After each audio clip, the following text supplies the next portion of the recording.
15 अगस्त 2024 हमारे देश भारत को आज़ाद हुए 77 वर्ष पूरे हो रहे हैं।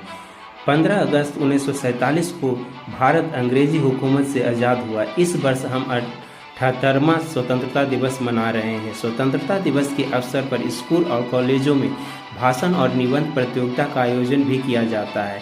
ऐसे में अगर आप भी स्कूल या कॉलेजों में स्वतंत्रता दिवस पर भाषण या 15 अगस्त पर निबंध प्रतियोगिता में शामिल हो रहे हैं तो हम आपके लिए 15 अगस्त पर भाषण का ड्राफ्ट लेकर आए हैं, जिसकी मदद से आप आसानी से स्वतंत्रता दिवस पर भाषण दे सकते हैं।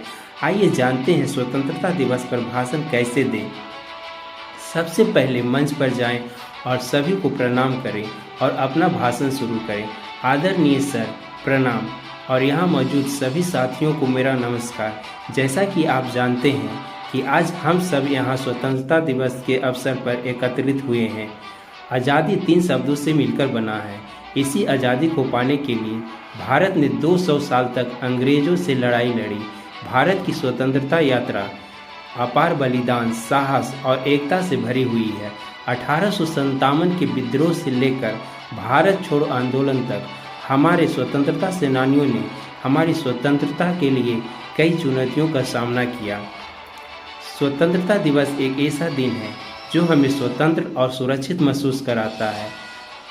यह हमें हमारे महान नेताओं को प्रेरक यात्रा, निरंतर संघर्षशील प्रयासों और बलिदान की याद दिलाता है। भारत की आज़ादी के लिए स्वतंत्रता संग्राम एक सदी से भी चला। ब्रिटिश ईस्ट इंडिया कंपनी पहली बार 17वीं सदी की शुरुआत में भारत में सिर्फ व्यापार करने आई थी, लेकिन धीरे धीरे उन्होंने भारत के संसाधनों पर कब्जा कर लिया और देश को उपनिवेशक बना दिया। 19वीं सदी तक ब्रिटिश ने भारत पर कब्जा कर लिया और इसे एक सीधा उपनिवेश बना दिया। कई सालों के उत्पीड़न और गुलामी के बाद कुछ लोग ब्रिटिशों द्वारा किए गए अन्याय के खिलाफ लड़ने को तैयार हुए। देश की आज़ादी के लिए भारतीय राष्ट्रीय कांग्रेस ने एक संगठन बनाया। INC पहले राजनीतिक संवाद के लिए एक मंच बन गया, लेकिन आंदोलन को असली गति तब मिली जब महात्मा गांधी भारत आए। शांतिपूर्ण विरोध की अवधारणा के माध्यम से महात्मा गांधी ने भारत को असहयोग आंदोलन, सविनय अवज्ञा आंदोलन और भारत छोड़ो आंदोलन दिया। गांधी जी के इन आंदोलनों में लोग बड़े पैमाने पर शामिल होने लगे। इसी दौरान द्वितीय विश्व युद्ध शुरू हो गया।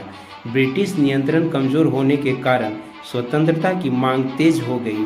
विभिन्न स्वतंत्रता सेनानियों के प्रयासों के कारण अंततः अंग्रेज़ों को हार माननी पड़ी।